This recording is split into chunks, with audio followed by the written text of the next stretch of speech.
Assalamualaikum warahmatullahi wabarakatuh.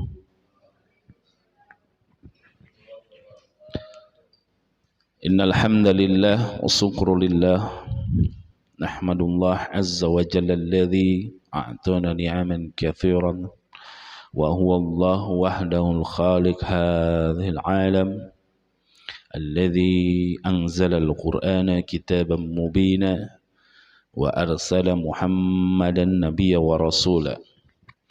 Assalatu wassalamu ala nabiyyina Muhammad sallallahu alaihi wasallam huwa akhirul anbiya ursila ila hadhihi dunya khususan rahmatan lil alamin wa kadzalika liyutammima makarimal akhlaq. Ma'asyiral muslimin rahimakumullah, jamaah salat subuh Masjid Al-Huda, marilah sama-sama kita berdoa. Rabbi syrah li sadri wa yassir li amri wahlul 'uqdatam min lisani yafqahu qawli. Rabbi zidni ilma warzuqni fahma. Satu doa lagi kita tambahkan, Allahumma faqihna fid din wa 'allimna at-ta'wil. Amin amin ya rabbal alamin. Semoga dengan diawali doa itu, penyampaian yang kita sampaikan benar-benar Allah mudahkan untuk memahaminya dan juga mentakwilkannya. Bismillah. Jamaah sekalian, bulan lalu kita sudah menyampaikan materi masih kejadian-kejadian sebelum perang Uhud. Terakhir kita sampaikan di situ bahwa pengaturan pasukan Quraisy Mekah, ya, komandan dipimpin langsung oleh Abu Sufyan, yang mana Abu Sufyan di perang Badar kafilah dagangnya diserang, direbut, dirampas, kalah intinya. Dan juga ada Ikrimah bin Abi Jahal yang pejalan kakinya dipimpin oleh Safwan bin Umayyah, pemanahnya Abdullah bin Rabi'ah khususan dipimpin langsung oleh Khalid bin Walid. Jamaah sekalian, di perang Uhud ini Khalid bin Walid masih di posisi Quraisy Mekah, belum beriman, ya. Dibantu pula orang-orang Quraisy Mekah, yaitu dengan 1000 pasukan dari suku Ghatafan, 2000 dari berbagai suku, 200 pasukan yang dipimpin langsung oleh Khalid bin Walid. 200, ingat 200, ya. 3000 onta, 15 wanita, salah satunya adalah yang di Quraisy itu Hindun. Hindun, ingat nama Hindun ini kejam dia, yang ketika di perang Uhud nanti kita sampaikan. Pasukan yang berpakai baju besi kurang lebih 700 pasukan. Ketika sudah sampai puncaknya, jamaah sekalian, kita bayangkan di bukit Uhud ini, ya, strateginya. Kalau perang itu biasanya mereka dari dua pihak ada pemegang panji atau bendera pasukannya. Nah, bendera pasukannya ini dipegang satu keluarga nih, dari kaum Quraisy Mekah. Asal muasalnya puncaknya ini beradu nih di perang Uhud, itu ada namanya Tolhah dari pihak Quraisy, Tolhah. Ingat, Tolhah bin Abu Tolhah al-Abdari. Di pihak Muslim ada Tolhah juga nanti namanya, tapi bin Ubaidillah, beda. Jadi kita harus bedakan. Dari pihak Quraisy Mekah di bawah pimpinan Abu Sufyan itu ada Tolhah bin Abi Tolhah al-Abdari. Dia terkenal dengan apa? Kegigihannya, atau bisa disebut dengan Kabsyul Katibah, penunggang kuda yang hebat.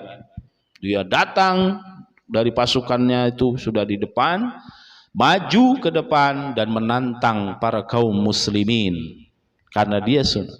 Ingat, kaum muslimin yang dari Madinah mereka adalah muhajirin yang tahu orang-orang Mekah juga, mereka hidup bersama dulu di Mekah. Oh, yang maju Tolhah bin Abi Tolhah Al-Abdari, terkenal dengan penunggang kuda yang hebat.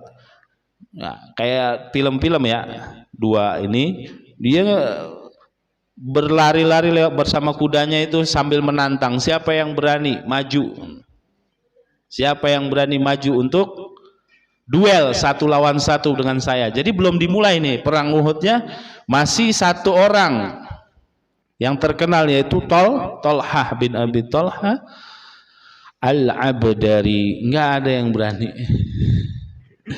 Nggak ada yang berani sampai ada seorang sahabat tiba-tiba bangkit, dia yang bernama Zubair. Keluar dari kerumunan pasukan muslim, mengejar, langsung berhadapan dengan Tolhah dan dilawan langsung. Belum sempat Tolhah untuk menangkisnya atau beradu, sudah tersungkur dulu, ya, sudah tersungkur. Zubair dari pihak muslim tiba-tiba masuk ke kancah peperangan yang di depan, di mana Tolhah dia sambil keliling mondar-mandir menantang, ya kan, menantang. Mana yang berani lawan saya, kata Tolhah bin Abi Tolhah Al-Abdari. Dan ketika itu Zubair masuk, belum sempat ancang-ancang Tolhah sudah ditebas, bisa ditombak dan tersungkur jatuh. Seketika itu muslimin takbir Allahu Akbar, dan Rasulullah langsung berkata, apa? Sesungguhnya setiap nabi itu mempunyai pengikut yang setia. Adapun pengikut setiaku adalah Zubair. Ini riwayatnya. Nabi ketika Zubair mengalahkan Tolhah, itu membuat kekuatan kaum muslimin semangatnya semakin bertambah. Ingat ketika perang Badar sebelum bertanding ada juga kan duel 1 lawan 1, ya kan? Ada Hamzah, ada Ali, ada satu lagi. Nah, di situ sebelum terjadi peperangan Badar. Nah, begitu juga di peperangan Uhud, jamaah sekalian. Strateginya kan strategi Rasulullah pertama defensif itu bertahan di Madinah. Tapi karena sahabat membujuk, akhirnya pun keluar. Ya kan, ingat Nabi bersiap-siap pakai baju perang, masuk ke rumah, ketika keluar sahabat galau. Kalau engkau ingin bertahan, kami ikut, sami'na wa ata'na, kata Rasulullah. Keluar hadisnya yang terang, tidak. Seorang nabi sudah pakai baju perang, jangan sampai mundurlah sampai Allah tentukan siapa yang menang atau siapa yang benar.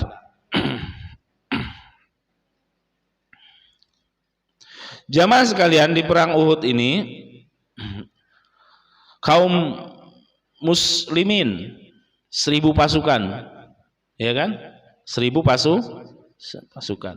Tapi ingat, dalam surat Ali Imran sudah dijelaskan kan, jika kaum muslimin taat, patuh, Allah lipat gandakan bantuan dari para malaikat Allah utus. Nah, di sini kita kisah perang Uhud ini penting kita maknai, kita resapi bagaimana kita kepada seorang pemimpin yang sudah jelas-jelas mengarahkan, ikuti arahannya. Seperti itu. Mulailah berperang. Nanti baru saya sampaikan strateginya. Pertama, yang saya sampaikan tadi apa? Pemegang bendera nih. Pemegang bendera itu kan tim pembawa bendera dari kaum Quraisy di perang Uhud itu. Pertama, Tolhah bin Abi Tolhah Al-Abdari, dia bukan yang megang bendera tapi yang nantang duluan kan, sama Zubair dilawan, kalah. Nah, ini sebelum mereka perang sudah menentukan, ya udah yang megang bendera peperangan panjinya itu kalau di perang-perang pertama itu Abu Syuaibah bin Abi Tolhah. Abu Syuaibah bin Abi Tolhah, dia megang bendera, perang berkecamuk. Ketika Zubair mengalahkan Tolhah, takbir, Nabi Muhammad sudah menguatkan kaum muslimin, terjadilah perang baku hantam di Bukit Uhud itu di bawahnya. Hamzah paman Nabi Shallallahu Alaihi Wasallam, Hamzah bin Abdul Muttalib, langsung menyerang siapa? Pemegang bendera panji dari kaum musyrikin, namanya Abu Syuaibah bin Abi Talha. Di riwayat disampaikan perutnya Abu Syaibah ditusuk pedang oleh Hamzah sehingga keluar jantungnya. Nah, jadi dulu benar-benar adu fisik. Kalau sekarang kita perang adu pemikiran jamaah sekalian, ya kan? Adu fisik, BAP tangkap polisi. Cuitan di ini juga sama, tidak melanggar undang-undang ITE.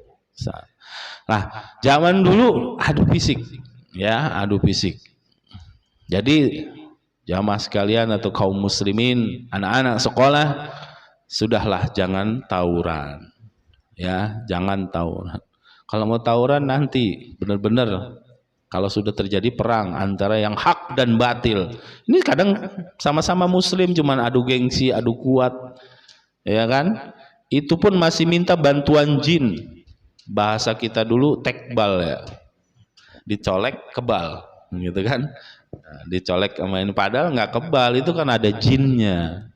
Khodam itu pembantu. Kita kan khalifatan fil ardi, pemimpin di dunia manusia itu. Kenapa masih minta bantuan bangsa jin? Beda urusannya dengan bantuan yang Allah berikan. Nah, itu kan karunia rahmat Allah. Di perang Uhud ini sama, di perang Badar juga sama, Allah turunkan tentara-tentaranya. Bahkan dijanjikan oleh Nabi melalui surat apa tadi? Ali Imran, jika kal ing tasbiru wa tattaqu, ditambahin jumlahnya. Bisa jadi 3 kali 5.000, ya kan? 1.000 jadi 5.000. 1.000 jadi 5.000. Seperti itu. Hamzah ketika melihat pemegang panji atau bendera peperangan itu, Abu Syuaibah bin Abi Talha ini langsung diserang oleh Hamzah. Ingat, sosok Hamzah itu besar, tinggi, tegap. Sama dengan juga Umar bin Khattab. Itu wafatlah. Nah, itu bendera ketika satu tumbang diterusin lagi jamaah sekalian oleh yang lainnya dari pihak Quraisy. Siapa? Abu Sa'ad bin Abi Talha. Abu Sa'ad bin Abi Talha ini berhadapannya dengan bukan Hamzah lagi. Ketika Hamzah sudah selesai dengan pemegang bendera pertama Abu Syuaibah, Sa'ad bin Abi Waqqas. Tahu Sa'ad bin Abi Waqqas? Sniper. Kalau zaman sekarang dibilang sniper. Nanti di tengah cerita perang Uhud nih, Sa'ad bin Abi Waqqas dan Talha. Tombak pertahanan baginda Rasulullah ketika sudah terpepet di perang Uhud. Sa'ad bin Abi Waqqas lah juga sama. Dia lemparkan tombak dan juga panah tepat di tenggorokannya Abu Sa'ad bin Abi Talha. Pemegang benderanya tumbang lagi dari kaum musyrikin. Ilustrasinya ini perang, adu fisik. Nah, saat ngelihat itu bendera dipegang lagi, tembak. Nah, sniper, tembak dengan panah atau lempar dengan tombak. Tapi kalau tombak ini biasanya orang Afrika, Habasyah. Itu yang keterampilannya. Terampilan kaum muslimin memanah, ya. Kan syarat-syarat kemarin perang Uhud ada kan? Bukan syarat, kejadian-kejadian, ya kan? Ada anak kecil yang jago manah, jago gulat, ya kan? Ingin ikut pada Rasulullah, ingin ikut bergabung di perang Uhud. Salah satunya adalah Sa'ad bin Abi Waqqas inilah, pemanah ulung jitu. Pemegang panji bendera peperangan dari kaum musyrikin, Abu Sa'ad bin Abi Talha wafat. Dipegang lagi oleh Musafi bin Abi Talha. Jadi satu keluarga nih ganti-gantian jamaah sekalian. Ingat namanya kan disebut ulang-ulang Abi Talha ya kan? Anaknya Talha semua nih. Nah, itu dilanjutkan. Bukan yang Hamzah sudah, Abi Waqqas sudah melawan. Ada seorang muslim namanya Ashim bin Sabit bin Abi Aqlah. Ashim sama dipanah juga. Pemegang panji bendera yang ketiga udah nyambung tali estafetnya, Abu Sa'ad wafat, diambil oleh Musafi bin Abi Thalhah, dipanah oleh Ashim, wafat lagi. Jatuh lagi tuh bendera, dibawa lagi oleh penerusnya Al-Julas bin Thalhah bin Abi Thalhah. Julas namanya. Disinilah ganti-gantian para sahabat melawannya, yaitu masuk Ali bin Abi Thalib, tumbang lagi, wafat lagi melawan Ali bin Abi Thalib dari pihak Quraisy. Julas wafat, bendera diambil lagi oleh Syuraih bin Qazir, Syuraih bin Qaris yang menghadapinya Qazman, seorang munafik yang bergabung di bagian muslimin. Qazman, kenapa? Karena dia ikut perang bukan karena li'illahi kalimatillah, bukan karena lillah, karena ingin membela sukunya, makanya dibilang munafik. Ya, jadi dari pelajaran ini kita bisa sampaikan segala sesuatunya, kebaikan, ibadah, segala sesuatunya harus lillahi ta'ala. Sampai pun berperang itu harus lillah, jangan sampai karena membela suku, membela kerabat. Pertama kita tancapkan dalam diri kita karena Allah, karena Allah lah pencipta kita, karena Allah lah yang menentukannya. Nah ini Qazman, tapi dia banyak juga. Quzman, ada bilang Quzman, Qazman. Kalau di bahasa Arab Quzman. 2 kali. Syuraih wafat, dilanjutkan oleh Abu Zaid Amir bin Abdi Manaf al-Abdari. Sama Quzman lagi, sama yang munafik ini lagi dibunuh lagi, dilawan, benderanya jatuh lagi. Terus dilanjutkan lagi oleh siapa yang terakhir? Syuraih sudah, ada Syurahbil bin Hashim al-Abdari sama Qazman lagi, jadi 3. Qazman itu menggagalkan 3 pemegang bendera, dilawan wafat, dilawan wafat, dilawan wafat. Pertama Syuraih bin Qaris, Abu Zaid bin Amir bin Abdi Manaf al-Abdari. Lalu yang ketiga Syurahbil bin Hashim al-Abdari. Itu jamaah sekalian, Quzman.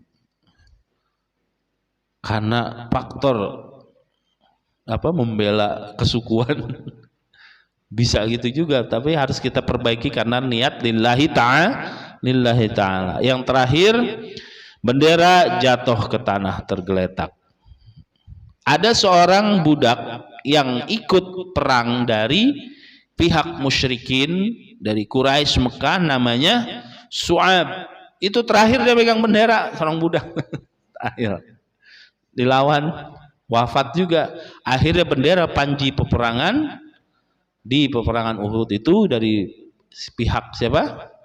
Kaum musyrikin Mekah, jatuh tergeletak. Satu keluarga itu, anak keturunan Thalhah, wafat satu persatu dilawan oleh kaum muslimin dari Hamzah, Ali, Sa'ad, Ashim, Qazman dan sebagainya. Jamaah sekalian, disinilah awal kita terangin ya, dari bendera itu panjinya jatuh dari kaum musyrikin, dari orang-orang Mekah, sudah terinjak-injak, tergeletak. Nanti diambil lagi. Nanti ketika perang Uhud itu kan tentang kedisiplinan dan amanah dari pemimpin juga. Masuk ke kancah peperangan, tadi kita telah menyebutkan Hamzah, ya kan? Kita menyebutkan Hamzah bin Abdul Muthalib. Di perang Uhud inilah Hamzah bin Abdul Muthalib menjadi syahid, wafat. Ada cerita ketika itu, siapa namanya? Wahsy bin Harb. Ingat, Wahsy bin Harb. Ini masih di dalam posisi musyrikin, belum beriman. Dia seorang budak dari Jubair bin Mut'im. Jubair berkata kepada Wahsy, ya Wahsy, pamanku terbunuh di perang Badar. Wahsy ini budak, ya, slave. Kamu ingin merdeka? Oh terus jelas, kata Wahsy. Jika ingin merdeka, ikut kafilah Mekah menuju Uhud. Cari satu orang paman Nabi bernama Hamzah bin Abdul Muthalib. Aku sangat dendam karena pamanku wafat di perang Badar. Seperti itu. Jamaah sekalian, Wahsy ikut dari pasukan Mekah, tujuannya cuma satu, nyari paman Nabi. Karena jaminannya merdeka. Jaminannya dia dibebaskan dari perbudakan. Wahsy bin Harb ketika di mana? Peperangan Uhud ini kerjaannya ngumpet. Licik. Ya.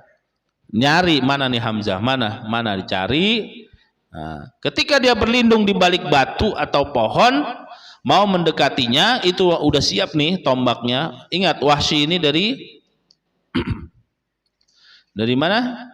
Dari Habasyah, Afrika. Apa namanya? Budak. Punya keterampilan tadi tombak, ya. Punya keterampilan tombak. Karena di sana mungkin ada keterampilannya. Kalau kaum muslimin kan pedang, memanah. Wahsy bin Harb ini ketika di perang Uhud tujuannya satu, dari tuannya Jubair, udah cari aja itu namanya Hamzah bin Abdul Muthalib, bayarkan, tunaikan dendamku kepadanya. Pamanku wafat di perang Badar, dibunuh oleh Hamzah bin Abdul Muthalib, paman Rasulullah. Dia tahu Hamzah itu kan badannya tegap, kuat, ngumpet di balik batu dan pohon untuk mencari posisi yang tepat untuk menikam dan menghujam Hamzah. Ketika sudah tepat, tiba-tiba ada orang Mekah Quraisy namanya Siba bin Abdul Uzza.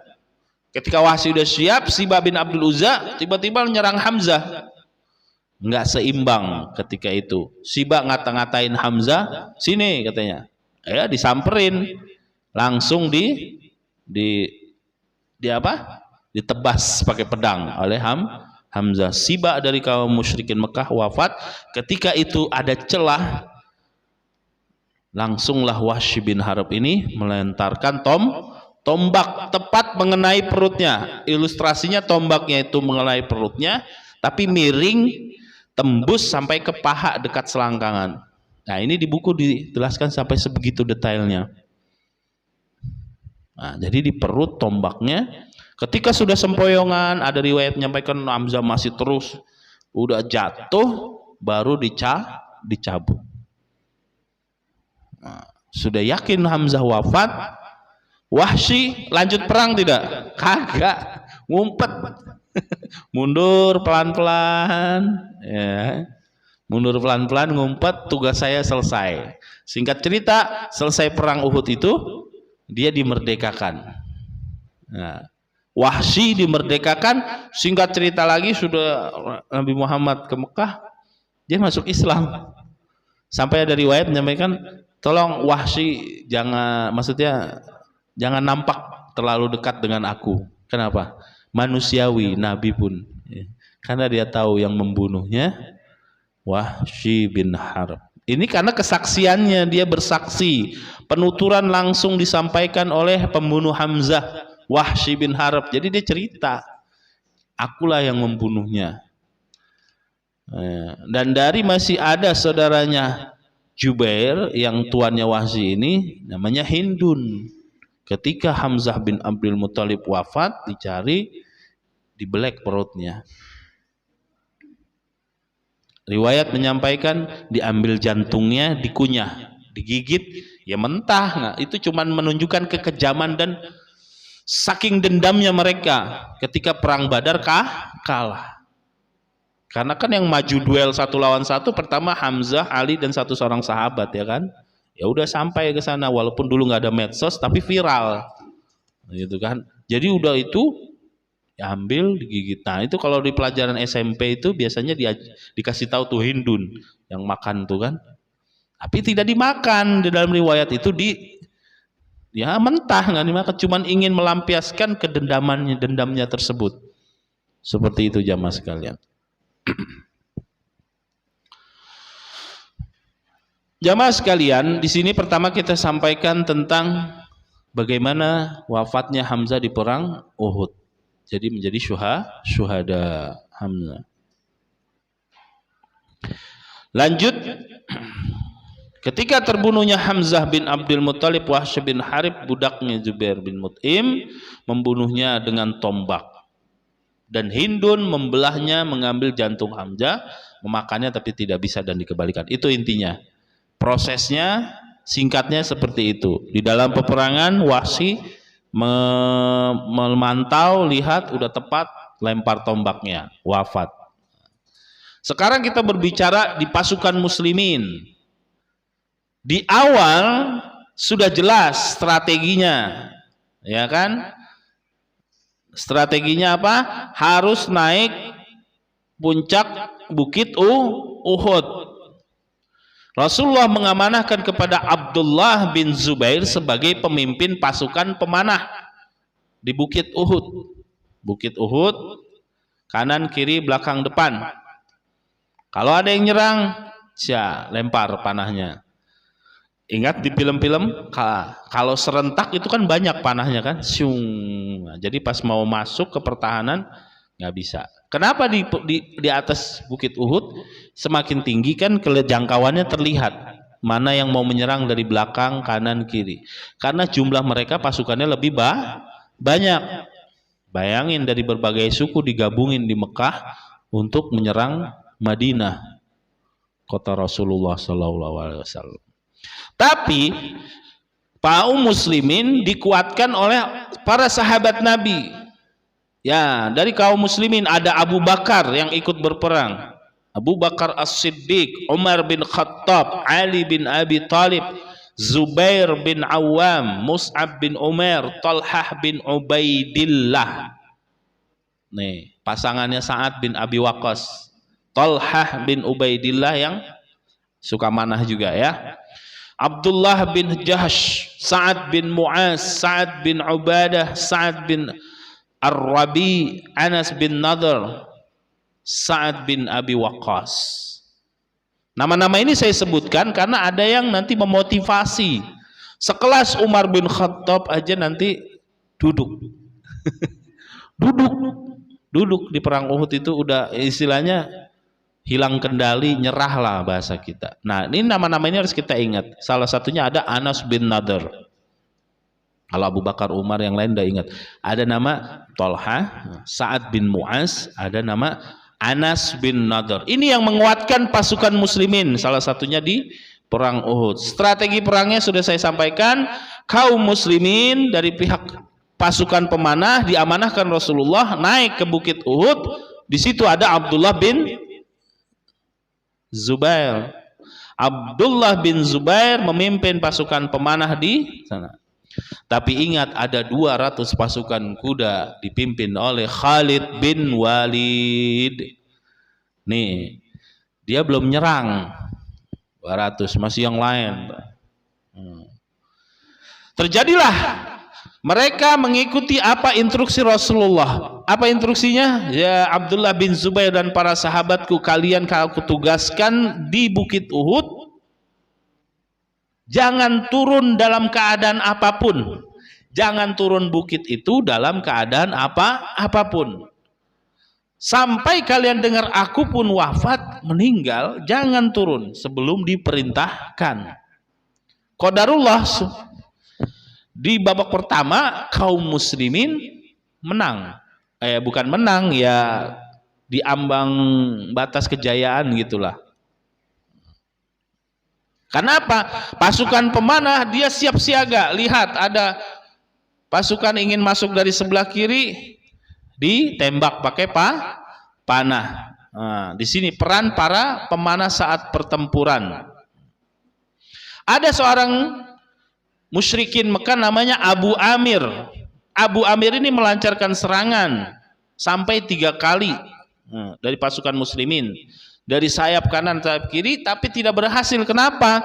Karena mereka kaum muslimin yang di Bukit Uhud masih tetap mengikuti perintah Rasulullah, jaga siaga di atas, terpantau mendekat itu dari kaum kafir musyrikin Mekah dipanah, akhirnya mundur, nggak bisa masuk pertahanan di Jabal Uhud, di Bukit Uhud ini.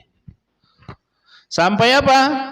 Sampai akhirnya mereka terlihat sudah menang kocar-kacir kaum musyrikin Mekah. Di bawah itu kalau perang berarti kalau nyerah diambil seluruh perangkat perangnya, atau kita sebut dengan ghanimah, harta rampasan perang.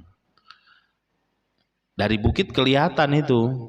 Kalau yang udah pernah umroh lewat Jabal Uhud itu bisa kelihatan. Nah, di situ. Poin selanjutnya, ketika pasukan kaum muslimin di perang Uhud ini, yang pasukan pemanah sudah melihat itu kocar-kacir orang-orang Mekah, Quraisy, ya udah, mereka yang di bawah pasukan muslimin mengambil atau lagi memungutin atau mengumpulkan ghanimah, harta rampasan perang. Disinilah setan mengganggu para sahabat Rasulullah. Pemimpin pasukan pemanah Abdullah bin Zubair mengingatkan, wahai sahabatku, madza qala Rasul, apa kata Rasul? Kita jangan turun dalam keadaan apapun sebelum diperintahkan baginda Rasul. Rasulullah di bawah. Mereka ngangutin sekitar 20 turun atau 40 itu turun ke bawah. Jadi himbauan Abdullah bin Zubair, pemimpin pasukan pemanah itu tidak dihiraukan. Kemana Sa'ad bin Abi Waqqas sama Tolha? Enggak di atas, di bawah bersama Rasulullah. Yang diamanahkan Abdullah bin Zubair. Nanti Tolha dan Sa'ad ada perannya. Turun. Ketika turun, disinilah kesalahan fatal yang dilakukan oleh para pemanah.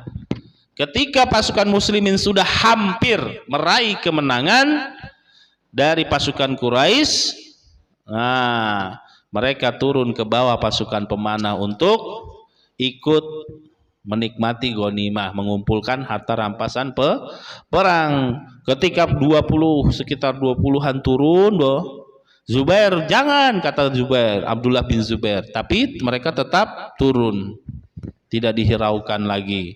Disinilah peran Khalid bin Walid dengan 200 pasukan kudanya. Melihat ada celah, pasukan kaum muslimin pemanah turun, dan itu langsung muter. Khalid bin Walid memutar, jalan muter. Lewat mana jamaah sekalian? Belakang. Jadi muter ke belakang Bukit Uhud, diserang oleh Khalid bin Walid. Jadi jamaah sekalian, di perang Uhud ini Khalid bin Walid sangat cerdas. Dari beliau belum masuk Islam, emang strategi perangnya sudah bagus. Tadi kan yang seorang fasik Abu Amir dulu tuh, yang menembus pertahanan muslimin dari pasukan pemanah, enggak tembus. Wait and see kalau bahasanya. Lihat, tunggu, lihat. Mereka turun, Khalid bin Walid ambil jalan mutar, langsung diserbu dari belakang. Zubair dan Abdullah bin Zubair dan kurang lebih 9 orang sisa pemanah di atas tidak bisa menangani gempuran tentara Khalid bin Walid. Ya cuma 10 lawan berapa? 200 pasukan kuda. Kan kata Allah berfirman, in tasbiru wa tattaqu dalam surat Ali Imran. Kalau sabar dan bertakwa dan taat kepada perintah Rasul, baru diturunin. Dari sinilah memakan korban wafat, yaitu Khalid bin Walid dan Abdullah bin Zubair, ya bertemu duel dan kalah. 200 pasukannya di situ kalah. Wafatlah Abdullah pemimpin pasukan pemanah dari kaum muslimin. Nah, ketika Khalid mengalahkan pasukan pemanah di Bukit Uhud, ingat tadi saya sampaikan ada berapa wanita yang ikut? 15 wanita dari Mekah. Salah satunya Hindun, dan disebutkan ada Amrah binti Alqamah Al-Harithiyah. Dari pihak Mekah, Quraisy Mekah, ada seorang wanita Amrah binti Alqamah Al-Harithiyah, memungut bendera Panji yang sudah tergeletak, terinjak-injak ketika di awal perang Uhud tadi, ya kan? Perempuan yang mungut. Nah, ketika udah kocar-kacir oleh pasukan Khalid bin Walid, udah wah pokoknya pasukan muslimin sudah ini, dipungutlah oleh seorang wanita Mekah, yaitu Amrah binti Alqamah Al-Harithiyah. Diangkat dan berteriak, kita bangkit lagi. Lah, dari belakang 200 pasukan kuda siapa? Khalid bin Walid, ketika Amrah binti Alqamah Al-Harithiyah meneriakkan, ayo kaum Quraisy gitu, lanjutkan perang kita. Lanjut, mereka bangkit lagi, dari depan dirangsek lagi kaum muslimin, ya, kaum muslimin mengangkat lagi, dan akhirnya pun di situ pasukan muslimin terpecah belah, atau bukan terpecah belah, berurai, mencar kemana-mana jamaah sekalian. Di sini sungguh sangat menyedihkan jamaah sekalian, sampai seorang Umar bin Khattab itu apa? Duduk. Duduk karena ada kabar ketika udah kalah, itu udah diserang oleh Khalid bin Walid, ada kabar Rasulullah wafat, Rasulullah wafat, Rasulullah wafat. Nah, ketika itu Umar tidak bersama Rasulullah, Abu Bakar, Umar duduk bersama kaum muslimin. Jadi orang Mekah itu ketika perang itu ada disampaikan juga, kalau udah duduk dia menanggalkan senjatanya, nyerah, nggak dicolek. Tapi di sini ingat tadi kaum muslimin dikuatkan oleh siapa? Salah satunya Anas bin Nadr. Seorang Umar bin Khattab mendengar kabar Rasulnya wafat di perang Uhud, lemes, duduk gitu. Anas bin Nadr di sini berperan. Anas bin Nadr melewati orang-orang muslim yang meletakkan tangannya seraya berkata, apa yang kalian tunggu, katanya. Ngapain, katanya, Rasulullah wafat.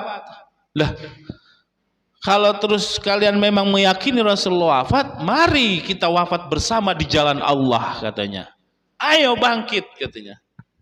Nah, ini pasukan muslimin lagi diporak-porandakan oleh pasukan Khalid bin Walid dan yang sisanya lagi Abu Sufyan.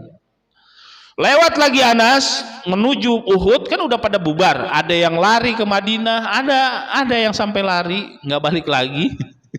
Nah, Anas sih termasuk yang udah ini tapi balik lagi. Ketemu sama yang udah pada putus asa mendengar Rasulullah wafat. Biasa ada kabar-kabar gitu kan. Padahal belum pasti. Jadi hoax itu sudah ada dari zaman dulu. Hoax itu sudah ada.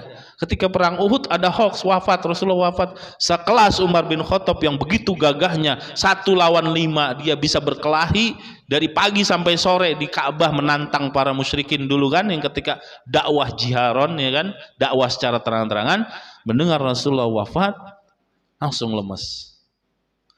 Ya kan? Nah, yang berperan ini siapa? Anas bin An-Nadr. Melewati kaum muslimin, apa yang kalian tunggu? Rasulullah wafat. Ya, kalau memang kalian yakin Rasulullah wafat, ayo kita berperang fi sabilillah. Ingat tadi, diniatkan karena Allah dan kecintaan kepada Rasulullah. Jika kalian cinta kepada Rasulullah, ayo bangun. Jadi kita aplikasinya jamaah sekalian, jangan rela Nabi kita di medsos, dihina. Kalau kita memang menang-menang muslim, bukan diadu jotos, adu pemikiran. Tulisan dibalas tulisan, argumen dibalas argumen, debat dibalas debat dengan ilmiah, bukan dengan caci maki. Seperti itu seorang muslim sejati. Karena kita negara yang berhukum. Kalau ada yang menghina Rasulullah, kalau kita diam aja, wah, dipertanyakan keimanannya. Beda kasusnya kalau yang dihina Allah Subhanahu wa Ta'ala. Mau dihina, mau diejek sang pencipta kita, dia tidak akan berubah dengan kekuatannya.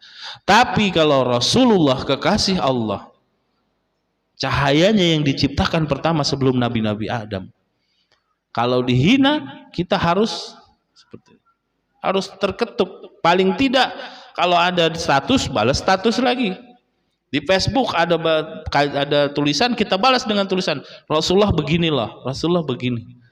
Jangan sampai kita ridho Rasul kita, Nabi kita dihinakan, diejek. Itu seorang Anas bin An-Nadhr di pasukan muslimin, walaupun kabarnya hoax, karena li'ilai kalimatillah tetap maju lawan ribuan itu di perang Uhud. Maju sampai bertemu dengan Umar. Ya Umar, ngapain, kata Anas bin An-Nadhr, ngapain, Rasulullah wafat, udah lemes, Terus Umar bertanya, ya Anas bin Nadhr, kamu ngapain? Aku mencium bau surga di sana di Uhud. Jawabannya itu, aku mencium bau surga, aku ingin ke sana. Jika memang benar Rasulullah wafat, mari kita mati bersama Rasulullah untuk menegakkan agama Allah dan ketauhidannya. Maju. Setelah itu langsung sadar Umar bin Khattab dan para sahabat, balik lagi maju. Weng. Karena kesalahan, ketidaktaatan pasukan pemanah, ya belum, tidak semudah itu. Semangat boleh tinggi, tapi strategi pun juga perlu diikuti. Ya udah, Umar bin Khattab, dan langsunglah pertempuran terjadi kembali. Terus sengit pertempurannya jamaah sekalian. Anas bin Nadhr ini menyemangati, menyeru, mengajak untuk pasukan muslimin segera bangkit dan melanjutkan perang Uhud. Nah, dia menuju dan bersaksi Umar bin Khattab dan para sahabat itu. Anas bin An-Nadhr sampai kita ngikutin nggak kelihatan, saking semangatnya, bas pokoknya masuk dirangsek, wafat di perang Uhud. Dan akhirnya mental pasukan muslimin kembali dan lanjutkan peperangan. Jamaah sekalian, pertempuran langsung berkobar sekarang di sekitar Rasulullah, ya. Di sekitar Rasulullah. Ingat, Khalid bin Walid sudah merangsek dari belakang. Amrah binti Alqamah Al-Harithiyah mengangkat bendera panji kaum musyrikin Mekah, membangkitkan semangat para pasukan Mekah. Nah, disinilah saat yang kritis kita lihat bagaimana Rasulullah diserang bertubi-tubi oleh kaum musyrikin Mekah. Saat yang paling kritis dalam kehidupan Rasulullah, sampai ditulis saat kritis di sini. Maksudnya kritis apa? Di perang itu Rasulullah, di perang Uhud diserang, dikeroyok bahasanya. Kaum muslimin sudah porak-poranda, pasukan pemanah sudah turun ke bawah. Yang di atas sudah wafat Abdullah bin Jubair oleh Khalid bin Walid. Udah nggak ada di atas, jadi yang untuk melindungi pasukan yang di bawah. Ya, di situ.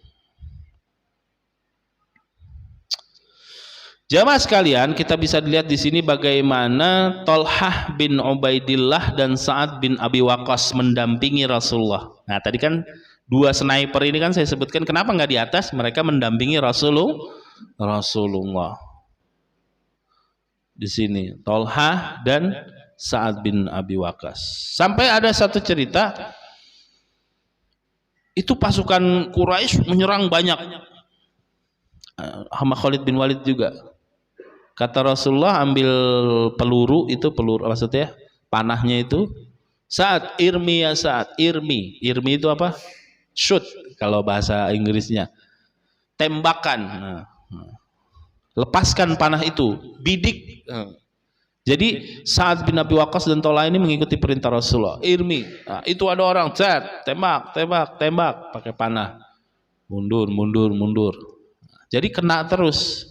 Ada riwayat yang menyampaikan Udah pelurunya nih, nggak ada yang lancipnya. Ya Rasulullah, kata Sa'ad, ini zong, nggak ada ininya, tajamnya. Irmi ya Sa'ad, katanya, tembakin aja. Sinilah mujizat Rasulullah. Ketika Sa'ad bin Abi Waqqas melepaskan panahnya, tembus, padahal tumpul, nggak ada lancipnya panahnya. Tapi tidak sampai di situ. Pasukan musyrikin ada namanya Ibnu Qamihah, itu kan? Dia menyerang Rasulullah dan memukulnya. Seperti itu. Rasulullah diserang, dipukul sampai terluka Rasulullah. Dijelaskan sejarahnya, pernah dengar Rasulullah di perang Uhud terluka. Orang-orang musyrik semakin melipat gandakan serangannya kepada Rasulullah. Baju besinya itu dipukul, kan pakai helm ya, dipukul, dan ini rantainya ada menancap di sebelah kanan dan sebelah kiri Rasulullah. Yang mendampinginya ketika itu ada Abu Bakar juga. Datanglah seorang sahabat, Abu Ubaidah bin Al-Jarrah. Dia minta izin kepada Abu Bakar, melihat Rasulullah terluka, ini besi nempel di ujung ini pipinya. Ya Abu Bakar, let me, katanya, izinkan aku untuk menolong Rasulullah. Nempel pakai tangan nggak kuat, mungkin sudah berlumuran darah, keringat, licin kan, itu besi nempel di ujung muka Rasulullah, ada dua. Jadi yang nempel itu ya dari itu helmnya itu kan, dicoba ada rantai yang nempel besi, nggak bisa bukan nggak bisa, sulit gitu. Ada riwayat mencatatkan Abu Bakar pun nggak bisa. Ketika itu ada riwayat lain disebutkan juga Abu Ubaidah meminta izin Abu Bakar, saya aja. Apa yang dilakukan Abu Ubaidah bin Al-Jarrah ketika Rasulullah dalam keadaan terluka tersebut? Pakai tangan nggak bisa, pakai gigi, cabut pakai gigi. Kayak kita buka tutup botol lah gitu ya. Kadang ada yang pakai gigi kan. Ini kan fungsi Allah menciptakan anggota tubuh kita. Makanya sebenarnya diajarkan oleh Rasulullah, sebelum kita masuk ke bagaimana Rasulullah ini, anggota tubuh kita itu kalau yang diajarkan memang nggak wajib itu dikubur. Gigi copot, kuburin, itu kan bagian dari anggota tubuh kita, ya kan? Kita untuk menjaga kehormatan tubuh itu, dan juga menghindari dari para dukun yang ingin berbuat jahat melalui jin. Kalau udah dikubur ya udah, potong kuku. Apakah selama ini kita potong kuku dibiarin berjatuhan? Iya. Kalau mengikuti ajaran Rasulullah memang nggak wajib. Alangkah baiknya kuku adalah bagian dari tubuh kita. Udah cari tanah uruk. Nah, kalau rambut beda ya, susah kita kan potong rambut di tempat ini. Mereka juga udah masukin ke karung dan ini. Seperti itu. Nah, dari fungsi anggota tubuh kita ini, seorang Abu Ubaidah bin Al-Jarrah menolong Rasulullah ketika, singkat cerita, Rasulullah itu dalam keadaan terluka, menancap itu, udah ada dua besi di mukanya, digigit, tek. Satu lepas, giginya goyang. Abu Ubaidah ketika itu. Masih sisa satu, digigit lagi, diangkat, hilang. Goyang lagi, lepas, alhamdulillah, luka yang di muka Rasulullah lepas. Dan apa yang terjadi? Para sahabat bersaksi setelah kejadian perang Uhud, sungguhnya Abu Ubaidah dengan copotnya gigi serinya 2 itu menjadi lebih tampan karena keompongannya, katanya. Nah, ini bukan masalah ompong, yang tapi memang Rasulullah dan Allah mengangkat derajat Abu Ubaidah bin Al-Jarrah. Seperti itu. Kaum muslimin rahimakumullah dan jamaah sekalian. Nah, ada seorang musyrikin di situ yang menyebarkan isu lagi, ya kan? Karena dia telah memukul Rasulullah. Rasulullah wafat, aku telah memukulnya. Namanya Qamihah. Udah tersebar, tapi ini yang kedua, hoax yang kedua kan, yang pertama ini. Karena memang dia berkata karena memang berhadapan langsung dengan Rasulullah, dipukul Rasulullah sehingga terluka.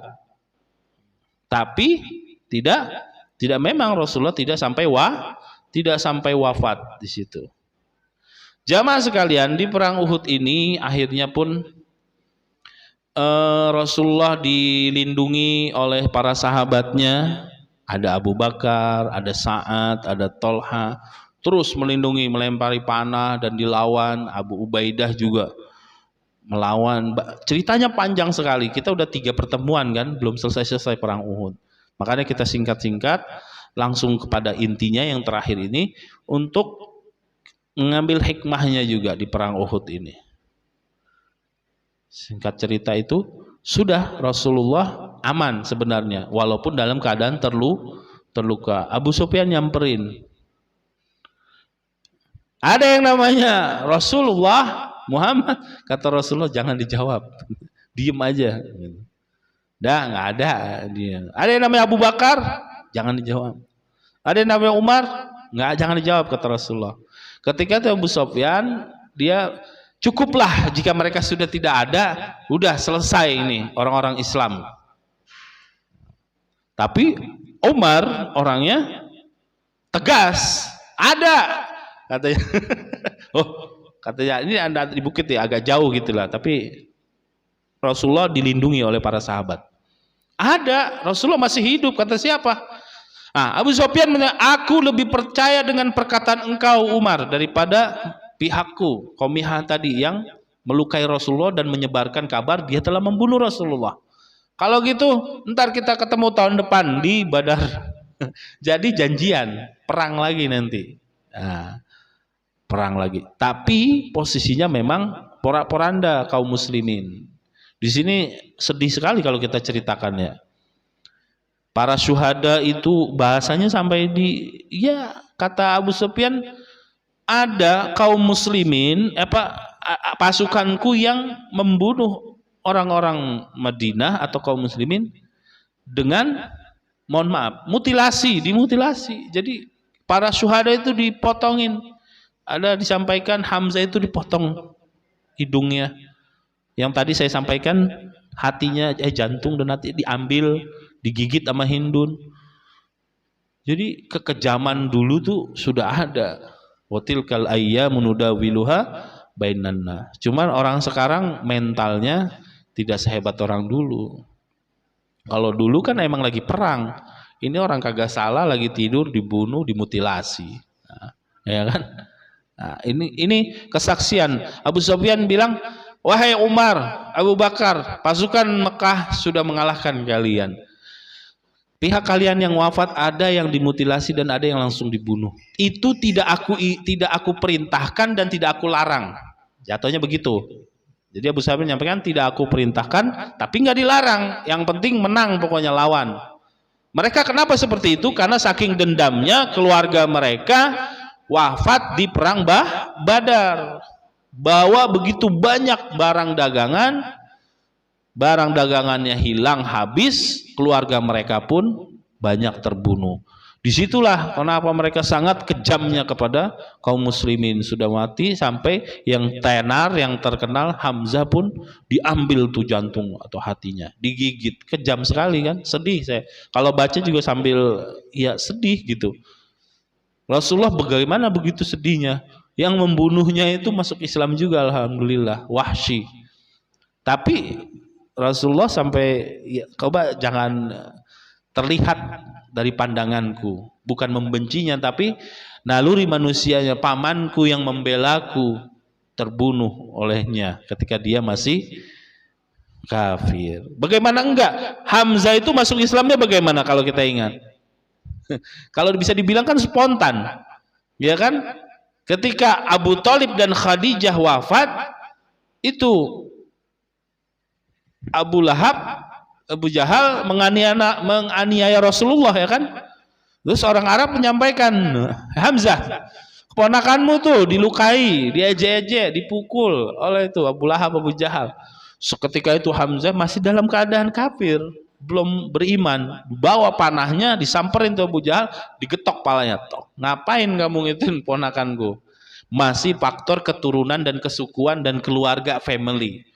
Walaupun masih itu alhamdulillah Hamzah bin Abdul Muthalib masuk Islam dan di garda terdepan untuk menghadapi Umar bin Khattab ketika itu belum beriman, ya kan? Di Darun Nadwah, ingat Darun Nadwah, bangunan aula yang dibangun oleh kakek Nabi Muhammad, ya kan, sebagai simbol kota Mekah selain Ka'bah. Di situ Hamzah pun berdiri, kalian di belakang jaga Rasulullah. Ketika Umar masuk datang, ada gelagat yang nggak beres, sikat atau langsung disergap. Jangan sampai dia melukai Rasulullah. Tapi kan di ceritanya Umar di situ tidak memanggil nama Muhammad, tapi manggil ya Rasulullah. Setelah dia didengarkan surat ayat Quran oleh adiknya Fatimah. Seperti itu. Jadi Sofyan udah berjanji janjian bikin meeting, janji tahun depan kita perang. Balik mereka dengan kemenangan. Salah satunya Wahsy bin Harb pulang ke Mekah. Tadi juga yang dia akhirnya pun dimerdekakan. Di sini banyak sekali bagaimana itu para syuhada dicari ciri-cirinya, dikumpulkan. Sangat sedih pokoknya zaman Rasulullah mencari orang-orang yang terbunuh dan terluka. Banyak di situ. Sehingga dikumpulkan para syuhada tersebut dan dikuburkan. Allah. Itu yang terakhir kita tutup dengan bagaimana Rasulullah memanjatkan puji dan doa kepada Allah Subhanahu wa taala. Allahumma lakal hamdu kullu, Allahumma la qabida lima basatta wala basita lima qabatta wala hadiya lima adlalta wala mudilla liman hadaita wala mu'tiya lima mana'ta wala mani'a lima a'tait wala muqarriba lima ba'atta. Terus sampai akhir Rasulullah begitu sedihnya memanjatkan doa tersebut. Setelah para syuhada dikumpulkan, kenapa kalah? Ya karena awalnya hampir menang karena tidak taat perintah pimpinan. Selama pimpinan itu baik dan benar, sami'na wa ata'na, ikuti selama di jalan Allah, barulah kembali ke Madinah. Nanti akan berlanjut ke perang ada namanya Hamraul Asad. Nah, itu jadi sekarang nih masih perang-perang terus. Bagaimana Rasulullah berjuang mempertahankan kota Madinah sampai nanti menaklukkan kota Mekah. Tidak lama, hanya 23 tahun Rasulullah berdakwah setelah diangkat menjadi Rasul. Dari perang Uhud ini kita bisa ngambil kesimpulan yang intisari. Satu, bagaimana kegigihan seorang para sahabat mencintai Rasulullah. Ya kan? Anas bin Nadar membangkitkan semangat para sahabat yang sampai sekelas Umar bin Khattab sudah lemas, ya nyerah bahasanya, bangkit lagi. Kedua, dari kekacauan yang hampir menang kaum muslimin itu rupanya memang tidak mengikuti instruksi 100%. Bahkan Rasulullah sudah menyampaikan jika taat dan patuh Allah lipat gandakan. Pasukannya nanti turun, walaupun di tengah cerita ada malaikat turun. Tapi memang karena tidak mengikuti ketaatan yang diperintahkan Rasulullah. Akhirnya sampai pun Rasulullah luka. Ya kan? Sampai ada seorang Mekah berjanji ketika mengancam Rasulullah di Mekah waktu sebelum ke Madinah, aku akan membunuhmu dengan tombak ini. Ketika di Mekah, Rasulullah ngambil ketika perang Uhud terakhir itu ada seorang Quraisy Mekah, ini mujizat juga. Ketika Rasul melemparkan tombaknya, swing ke orang Mekah tersebut, nggak mati, meleset. Ada riwayat menyampaikan kena pundaknya akhirnya besinya terkoyak tapi sedikit berdarah doang. Ada juga yang sampai riwayat menyampaikan kena pipinya. Kita tidak berdebat di situ ya, tapi bersepakat Rasulullah melempar tombak tersebut kena tapi tidak sampai mati, kena ketowel doang. Dia udah panik tuh, oh Muhammad telah membunuhku, kata kaum Quraisy. Apa yang bunuh kamu, cuma terluka segores doang. Oh ya udah, pulang ke Mekah. Nah, ketika melemparkan tombak itu, di situ mujizatnya. Itu para sahabat mental. Jadi Rasulullah melemparkan itu, beng, kayak ada pada mental semua, mundur gitu. Kekuatan Rasulullah segitunya. Dan di akhirnya itu pun kaum Mekahnya itu pun wafat di sana. Jadi luka yang kecil itu sampai Mekah mereka pulang setelah itu lukanya menjadi parah dan wafat. Dan benar apa yang dikatakan Rasulullah. Akulah yang akan membunuhmu walaupun dengan pelan-pelan. Jadi ini bukan hoax jamaah sekalian, cerita sejarah itu membuktikan bahwa baginda Rasulullah benar-benar yang harus kita teladani, kita ikuti dari kisah ini. Semoga kita bisa ambil hikmahnya. Yang terdengar sadis, kejam, jangan dilihat di situnya. Kita lihat bagaimana kaum muslimin mempertahankan keimanannya. Kita pertahankan keimanan kita dan juga keluarga kita, sanak saudara kita supaya lurus seperti bagaimana para sahabat mencintai Rasulullah Sallallahu Alaihi Wasallam. Saya kira kita cukupkan. Alhamdulillah dari 3 kali pertemuan perang Uhud selesai. Walaupun sebenarnya masih banyak yang belum diceritakan karena makin panjang. Nah, kita masuk ke perang Hamraul Asad besok bulan depan. Semoga lebih menggugah lagi. Nanti ada banyak lagi, ada perang lagi, ada Tabuk, ada Khandaq, ya kan banyak. Nah, di situ bagaimana strategi-strategi dan mukjizat Rasulullah yang akan muncul di situ. Jazakumullah khairan katsiran. Mohon maaf jika ada salah. Wa aqulu lakum wassalamualaikum warahmatullahi wabarakatuh.